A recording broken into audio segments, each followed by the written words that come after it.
पर जन्म ले ली। दक्ष के घर में, राजा दक्ष के घर में सती माता का जन्म तो हो गया। जन्म लेने के बाद माता सती शिव की आराधना करने लगी। उनका विवाह भगवान शंकर के साथ हो गया। शिव जी के साथ में जब विवाह हो गया, आनंद में रहने लगे सब। अब जरा ध्यान देना कि जमाई बुरा कैसे हो गया वो समझ ले थोड़ा। आप बहुत अच्छे हैं, आप बहुत श्रेष्ठ हैं, आप बहुत अच्छे हैं, पर कोई कोई व्यक्ति ऐसा होगा जिसकी निगाह में आप हमेशा बुरे ही रहेंगे। आप उसके लिए जान भी निकाल के रख दोगे तो भी उसकी दृष्टि में आप कभी अच्छे नहीं हो सकते। आप अपनी पूरी जिंदगी उसके चरणों में निकाल दोगे तो भी आप अच्छे नहीं हो सकते। एक बार जिसकी दृष्टि में आप बुरे हो गए तो भले तुम पूरा मुंह का निवाला भी दे दोगे तो भी अच्छे नहीं हो सकते, तो भी वो आपका खोट देखेगा ही, बुराई देखेगा, ये निश्चित।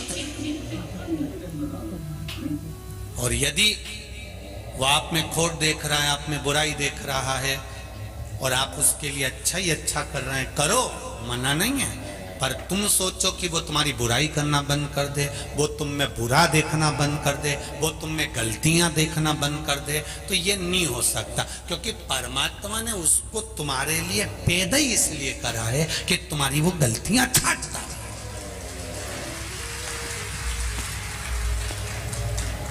ऐसे कई लोग हैं, आप उनको प्रणाम कर लो, दंडवत कर लो, नमन कर लो, आप उनको सब कुछ कह लो, आप उनके लिए जान निकाल दो, उसके बाद भी वो 24 घंटे में पूरी कथा में यही ढूंढते रहेंगे कि गलती कहां करे और अपन को कहां पकड़ना है, बस।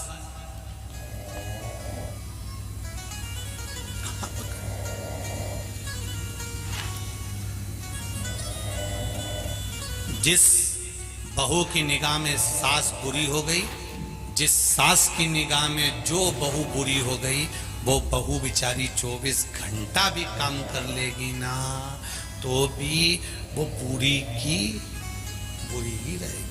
तुम भले आगे बढ़ बढ़ के सब कर लो, तुम भले शादी में आगे बढ़ बढ़ के काम कर लो, तो भी किसी की निगाह में अगर तुम बुरे हो गए हो तो वो यही देखेगा कि आगे बढ़ बढ़ के काम कर रही, जरूर मायरे में जो साड़ी आ रही होगी ना, दो चार निपटा जाएगी।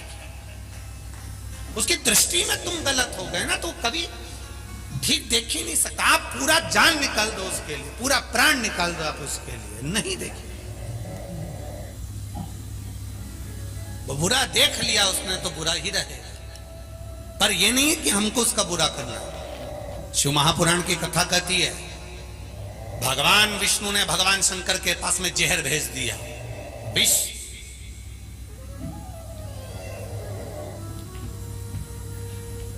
पार्वती जी को बुरा लग गया, वो अमृत पी रहा है और आपके पास जहर भेजा है।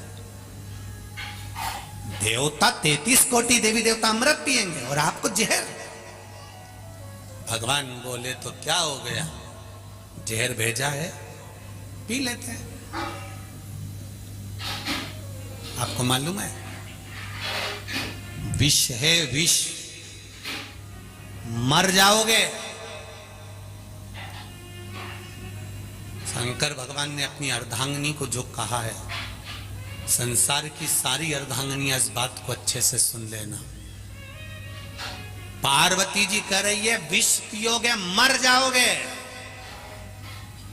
शंकर भगवान कहते हैं जब मैंने तेरे साथ में 7 फेरे लिए थे,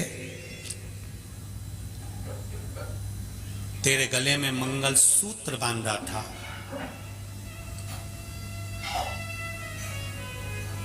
वो मंगल सूत्र नहीं था पार्वती, मेरी जिंदगी की सारी तकलीफ, सारा दुख, सारा कष्ट मैंने तुझे दिया था।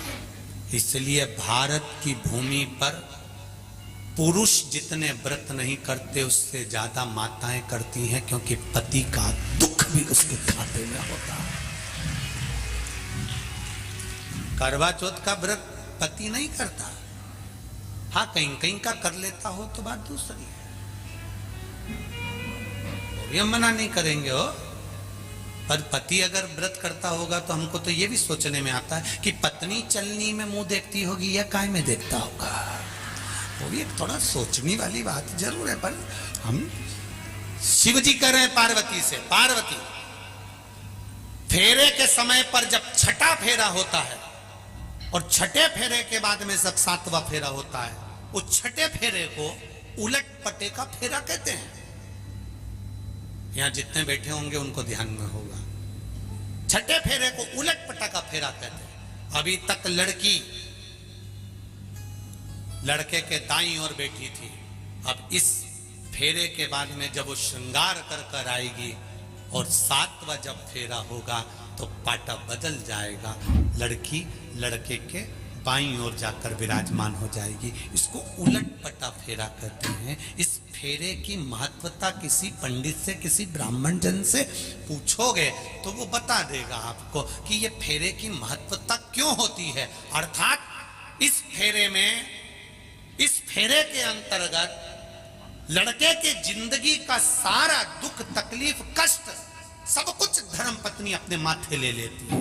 इसलिए जब दुख की घड़ी आती है तो धर्म पत्नी अपने पति को एक ज्ञानी बनकर ज्ञान भी दे देती है।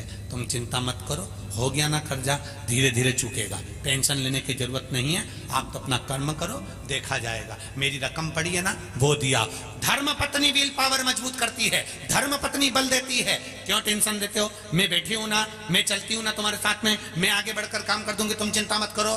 तुम लगाओ दुकान, मैं बर्तन धो दूंगी, तुम लगाओ ये काम, मैं तुम्हारे साथ कदम से कदम मिलाकर काम करूंगी। वो होती है धर्म पत्नी। शिव जी ने अपनी पत्नी से कहा, विष मेरे लिए आया है, मैं पीऊंगा, मर जाऊंगा, तो क्या तुम मुझे देखती रहेगी? धर्म पत्नी कहती है तो मेरा क्या काम है? पति कहता है अनसुईया पति को लेकर आ गई, सावित्री यम की केस से लेकर आ गई, तो तू तेरे पति को मरता हुआ देख लेगी? पार्वती जी कहती अब भी अच्छे से पियो, तुम जरा पियो पियो, मैं निपट लूंगी सब। शंकर भगवान ने विष का प्याला लिया, शिव जी ने विष पीना चालू करा, पार्वती मैया श्वास में से प्रवेश कर गई, कंठ पर जाकर बैठ गई, पूरा विष निकल गई, पूरा विष निकल गई।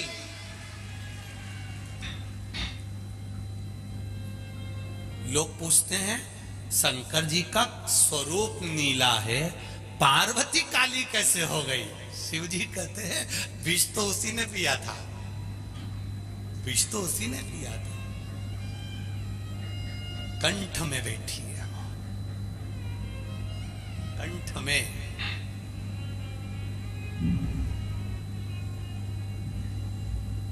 भीतर बैठकर विष शिव जी ने पिया। शंकर जी ने पार्वती से पूछा, पार्वती विष मेरे गले में है। पार्वती जी कहती हैं मैं भी आपके कंठ में ही हूं। आपने मेरे कंठ में मंगल सूत्र बांधा था, आपके कंठ में मैंने माला पहनाई थी, वो माला साधारण नहीं थी।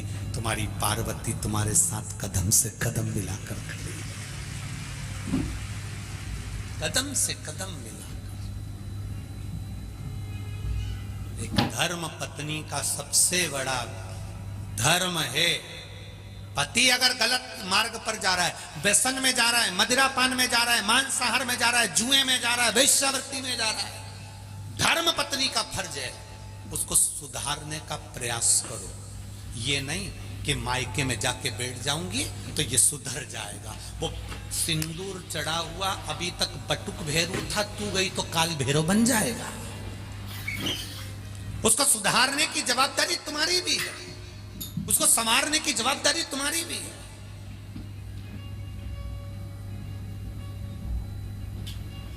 कई कई माताएं भी कह देती हैं अपने अपने बेटे के लिए, सुधर जाएगा री, तू ज्यादा ज्ञान मत दे। कल की आई और मेरे छोरे को ज्ञान दे रही है। मेरी माताओं से निवेदन है, तुम इतने साल में नहीं सुधार पाई तो अब क्या सुधार लोगी? अब उसके भरोसे पे छोड़ दो, वो थोड़ा सा क्रोध दिखाएगी, वो थोड़ा सा बोलेगी तब जाकर तो उसका पाँव रुकेगा। अगर आज तुम उसका साथ दोगी, होता है बाप अपने बेटे को संवारने की चेष्टा करता है, पर माँ जैसे ही बेटा गलत काम करके आता है तो माँ रजाई ओढ़ा के सुला देती, सो जा तेरा बाप देख लेगा, चुप सो जा। माँ ने अपने बेटे पर रजाई नहीं डाली है, अपने ऊपर माँ ने खुद राख डाल ली है कि जिंदगी बर्बाद कर दी छोरे की। जिस दिन गलत काम कर कर, एक हमने बचपन में पढ़ी थी एक कथा, शायद तुमने भी पढ़ी होगी, कानपुर की जीजियों और जीजाओं, तुमने भी पढ़ा होगा, हमने भी अपने बचपन में पढ़ा था। एक बच्चा पेंसिल चुरा लाया, पेंसिल चुरा के मम्मी को बोला माँ मैं पेंसिल लाया, माँ ने कुछ नहीं कहा। बच्चा पेन लाया, माँ ने कुछ नहीं कहा। बच्चा बॉक्स लाया, माँ ने कुछ नहीं कहा। बच्चा बैग चुरा लाया, माँ ने कुछ नहीं कहा। वो बच्चा नामी चोर हो गया, चोर हो गया, पकड़ाया, ले जाकर खड़ा करा, जेल में डाल दिया, जेल में डाल दिया। तब उस बच्चे से पूछा गया तेरी अंतिम इच्छा क्या है, क्योंकि तुझे सूली पर चढ़ाया जा रहा है। वो बच्चा कहता है मेरी माँ को बुला दो, मैं उनके कानों में कुछ कहना चाहता हूँ।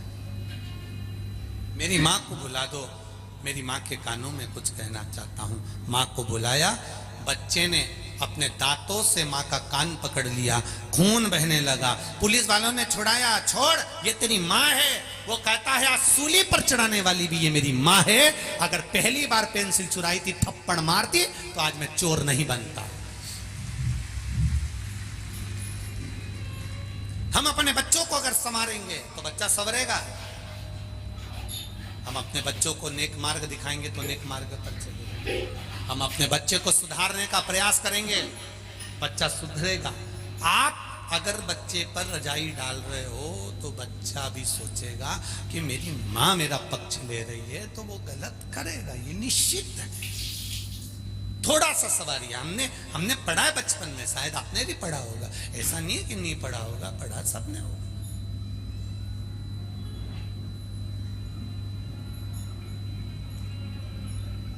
कुछ चीजें तो अभी तक नहीं भूल पाए हम भी, तुम भी नहीं भूले होगे। मटके की कथा, टम्मक टू रे टम्मक टू, कुछ भूले क्या? भले शिव कथा कह रही, सती मैया ने शिवजी से विवाह करा। दक्ष प्रजापति की दृष्टि में शिव बुरे कैसे हो गए? केवल एक कारण शंकर भगवान का समझ में आ गया, मैं आया और शिव जी ने मुझे प्रणाम नहीं करा। इतनी सी बात, इतनी सी। अब किसी ने कहा कि शिव जी इतनी सी बात के लिए दक्ष प्रजापति की निगाह में शंकर बुरे हो गए थे? नहीं, शिव बुरे इसलिए हुए क्योंकि दक्ष प्रजापति ने चंद्रदेव को श्राप दिया था, रे चंद्रमा मेरी बेटी का विवाह तुम्हारे साथ में हुआ है, तुम केवल एक रोहिणी पर ध्यान देते हो, बाकी की बेटियों पर ध्यान नहीं देते।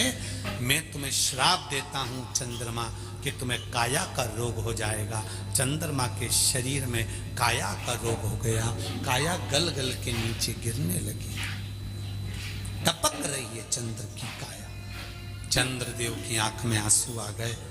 नारद जी से पूछा, नारद जी मेरी काया का रोग कैसे मिटेगा? नारद जी ने कहा तुम शंकर भगवान की स्तुति करो, पूजन करो, शिवलिंग का निर्माण करो। शंकर भगवान की पूजन करने से, शिवलिंग के निर्माण से तुम्हें जरूर कुछ ना कुछ प्राप्त होगा, ये निश्चित है। आज एक बेटा आया, लिखा है,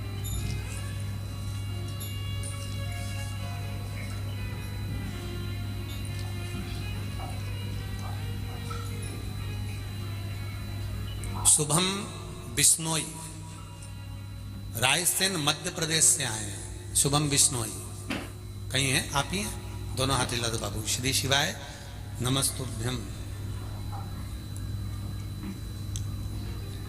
बोलना चाहोगे क्या?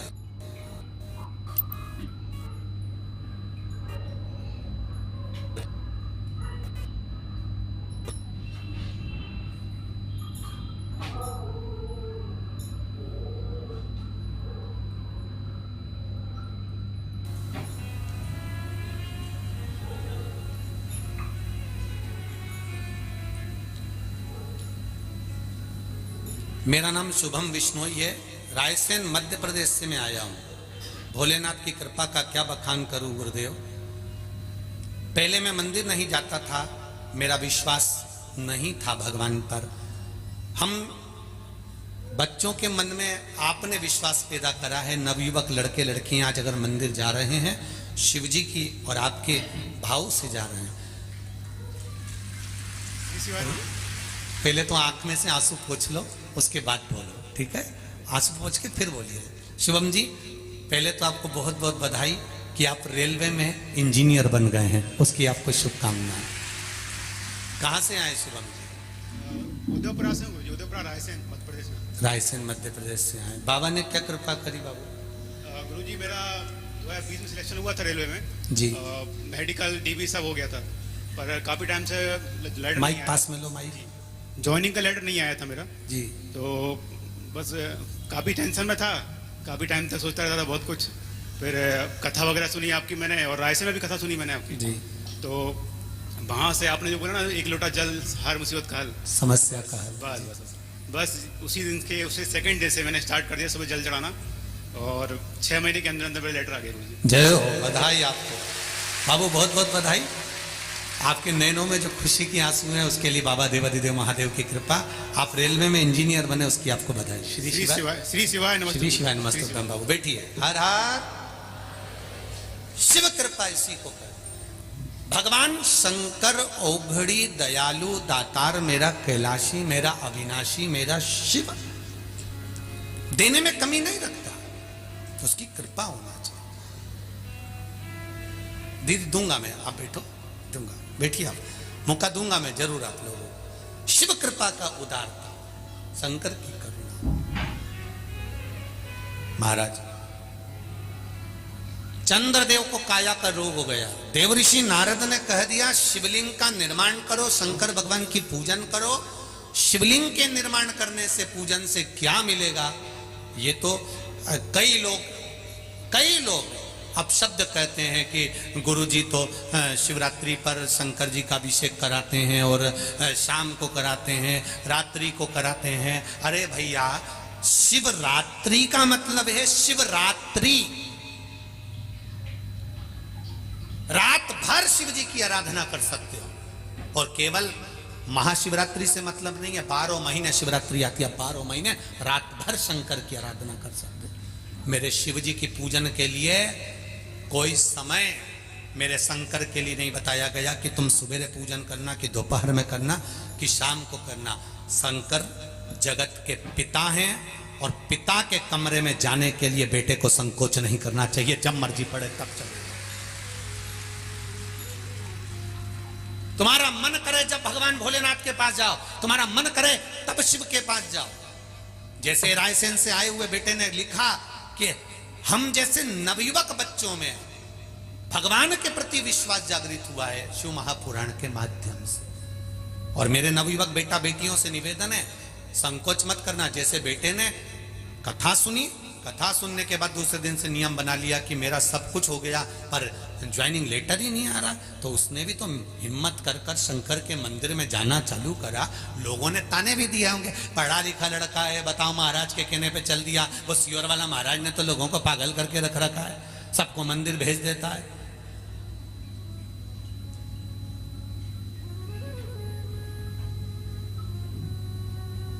तो उसमें दिक्कत क्या है मंदिर जाने में? शिव मंदिर जाने में तकलीफ क्या है? सियोर वाले महाराज ने ये तो नहीं कहा आप लोगों से कि हमारे यहाँ आओ। सियोर वाला महाराज तो एक बात जरूर कहता है, कहीं मत जाओ पर शिव के द्वार जरूर जाओ। शंकर के द्वार जाइए, शिव की उदारता जरूर पाइए। आज आप लाखों की संख्या में आए हुए हो, तीसरा दिन है कथा का, बाउंड्री के बाहर लोग खड़े हुए हैं, जहां देखो वहां, जहां मौका मिल रहा है वहां पर बैठकर कथा सुन रहे हो। ये आपकी दृढ़ विश्वास, दृढ़ता, भरोसा ही तो है जो आपको यहां तक लेकर आया है। जब आप इतने विश्वास से यहां पर आए हो तो उस विश्वास का फल मेरा भी तो विश्वनाथ देगा ही देगा, खाली तो नहीं छोड़ेगा। अगर विश्वास लेकर आए हो तो विश्वास का फल तो मिलेगा, प्राप्त तो होगा। ऐसा तो नहीं कि नहीं देगा। कृपा की न होती जो आदत तुम्हारी तो सूनी रहती अदालत तुम्हारी। जो गरीबों के दिल में जगह तुम न पाते तो किस दिल में होती इबादत तुम्हारी। आज अगर शिव की कृपा हुई है तो आपका विश्वास भी तो जागा है, भरोसा भी तो जागा है। दृढ़ता रखकर सुनिए। चंद्रदेव को काया का रोग हो गया, शिवलिंग का निर्माण करा, देवर्षि नारद के कहने पर करा। कम से कम शंकर भगवान की भक्ति तो करी, स्मरण तो करा, नाम जाप तो करा। और जब मंत्र जाप में डूब गए, जब मंत्र स्मरण में डूब गए, मंत्र जाप में डूब गए, नाम जाप में डूब गए, तब भक्ति का बल तो बढ़ा। भक्ति का बल तो बढ़ा है महाराज।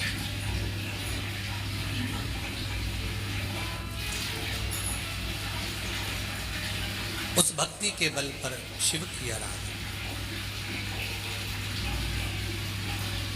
कार्यकर्ता थोड़ा ध्यान दें, पत्रकारों को नीचे घूमने की परमिशन है, वो कहीं पर भी घूम सकते हैं क्योंकि वो पत्रकार है। इसका ध्यान रखें। कोई भी कार्यकर्ताओं को नीचे अगर पत्रकार कहीं से फोटो ले रहे हैं या लिख रहे हैं या बैठे हैं, उनको कोई मना नहीं। पत्रकारों के लिए ये जागरूकता रहे, कार्यकर्ता इसका स्मरण रखें, क्योंकि वो भी अपना समय निकालकर यहाँ पर फोटोज लेने या लिखने या कथा का स्मरण करने आते हैं। तो पत्रकारों से मेरा निवेदन है, आप लोगों के लिए कोई मना नहीं, कार्यकर्ता भी इस चीज़ का स्मरण करें। अगर वो लोग घूम रहे हैं या लिख रहे हैं या पढ़ रहे हैं तो उनका मान सम्मान पूर्ण तरह से, किसी को कोई। और एक बार का निवेदन आप सबसे, चाहे कोई वीआईपी हो, वीवीआईपी हो या साधारण सा व्यक्ति हो, एक बार अगर कोई बैठ गया है तो उसको ये ना बोलें कि आप इधर बैठो या उधर बैठो। बैठ गया ना, वो शंकर का है, शंकर का रहे, वो शिव का है। उसको नहीं मालूम कि आपका वीआईपीपन क्या है, पर वो शंकर का है। इसलिए आपने देखा होगा राम जी की शादी में सारे देवता है, शंकर जी की शादी में पहली पत्रिका ही भूत चुड़ैल को गई थी। तो यहां तो जो आया है वो शंकर का है। और शिव जी की शादी में सबसे आगे देवी देवता आगे थे, पर पीछे तो मेरे महादेव के भक्त थे अड़भंग। उनको कोई मतलब नहीं, उनको तो केवल शिव से मतलब, अड़भंगता है।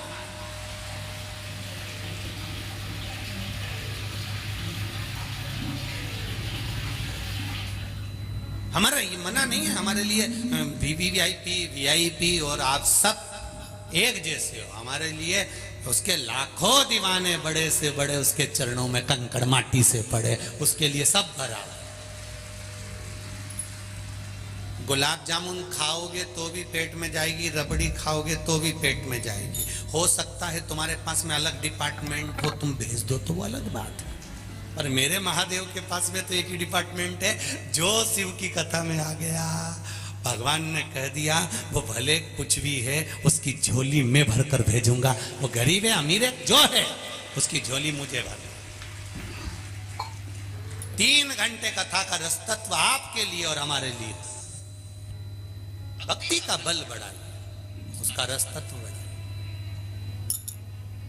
शिव कथा कह रहे, शिवलिंग का निर्माण करा, और निर्माण करने के बाद में शंकर भगवान के शिवलिंग के निर्माण का जो आनंद था वो चंद्रदेव ने पा लिया और काया के रोग से मुक्त हो गए। काया के रोग से मुक्त।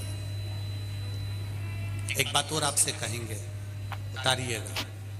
जिसके शरीर में सफेद चमड़ी पड़ने लगती है, चर्म रोग हो जाता है, या चेहरे पर आंख के पास में पूरा कालापन आ जाता है, उसको हमेशा याद रखना है, लाल चंदन का लेपन पीपल के पत्ते पर करिए। काय पर करना है? पीपल के पत्ते पर लाल चंदन का लेपन करिए। लेपन कर कर सोमवार की अष्टमी के दिन उसको लेपन कर कर वापिस निकाल कर शंकर भगवान पर उसका धीरे धीरे त्रिपुंड बनाकर लेपन करना प्रारंभ करिए। जब आप त्रिपुंड बनाकर लेपन करना प्रारंभ करें, उसके बाद उस चंदन को जो सोमवार की अष्टमी है तब निकाल कर लिया है और निकाल कर लाकर उसको डब्बी में रख लें। उस चंदन का प्रयोग चर्म रोग के स्थान पर थोड़ी थोड़ी मात्रा में करना प्रारंभ करें पानी के साथ मिलाकर, परंतु उस चंदन को केवल 6 से 7 दिन में प्रयोग करिएगा, ज़्यादा नहीं। धीरे धीरे चमड़ी, परंतु उसको सोमवार की अष्टमी के दिन सिद्ध कर कर बनाना है, उसको सोमवार की अष्टमी के दिन चढ़ाना है। श्री शिवाय नमस्तुभ्यम या ओम नमः शिवाय या पंचाक्षर मंत्र या महामृत्युंजय मंत्र, जो आपको आता हो, शिव जी का जो नाम आपको याद हो उसको बोलकर चढ़ा दो। उसको लिया, फिर उसको अपने शरीर पर लगाना प्रारंभ करो। उसका फल आपको 15 दिन के अंदर धीरे धीरे धीरे धीरे प्राप्त होना प्रारंभ हो। लाल चंदन का प्रयोग शिव जी के लिए अवश्य। दूसरा,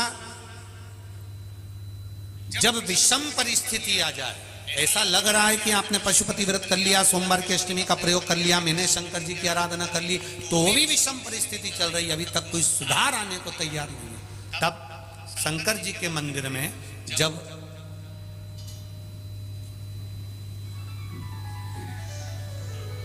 बेलपत्र चढ़ाने के लिए आप जाएं, तब प्रयास करिएगा कि बेलपत्र को, अशोक सुंदरी का स्थान सबको मालूम है ना, बोलो जम के बोलो जरा, मालूम है सबको? अशोक सुंदरी वाली जगह पर बेलपत्री को डंडी वाली जो जगह है जहां से पानी बहकर जाता है उधर रखना, उसी बेलपत्री को वापस उठाना है। शिव जी के शिवलिंग पर जब बेलपत्री रखो तो डंडी का भाग, आप यहां बैठे हो तो डंडी का भाग पीछे की ओर होना चाहिए। शिवलिंग जैसे ये है तो डंडी का भाग पीछे की ओर, उसको रखकर 7 लोटा जल भगवान शंकर पर समर्पित कर दीजिए, अपने भाव को रखते हो। अगर विषम परिस्थिति चल रही है, आपने पशुपति व्रत कर लिया, सोमवार की अष्टमी का कर लिया, उसके बाद भी कार्य नहीं हो रहा, अटक रहा है किसी कारणवश, कोई फाइल मोटी है, थोड़ा समय लग रहा है, तो 7 लोटा जल का प्रयोग करें। धीरे धीरे 7 लोटा जल शिव जी को बाल्टी में भरकर ले जाएं अपने घर से।